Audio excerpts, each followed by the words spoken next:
science, c'est la question qui sont les bons, qui sont les mauvais. Et on peut toujours dire que les bons sont mauvais, les mauvais sont les bons. Ceux qui veulent garder tout ce qu'ils ont acquis, sont-ils les bons ou les mauvais? Ceux qui ne veulent pas une cure d'amaigrissement, qui ne veulent pas se dessaisir, se déposséder, se délester de choses qui sont finalement en excès, est-ce qu'ils sont les bons ou est-ce qu'ils sont les mauvais? Ou est-ce que les bons, ce sont ceux qui veulent justement mettre fin à cette situation?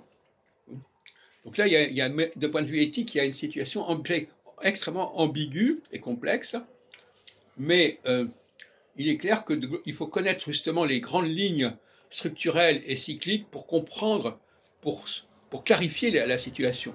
C'est pas tout à fait évident. Hein.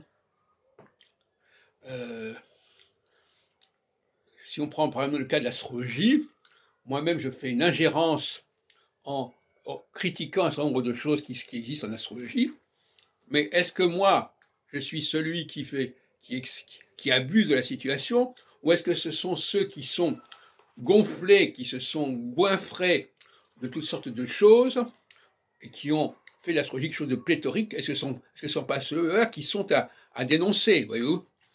Donc, parfois, celui qui dénonce apparaît comme le vilain, et celui qui est dénoncé comme la victime. Alors qu'en réalité, celui qui est dénoncé, il a quelque chose à se reprocher, il a quelque chose sur la conscience.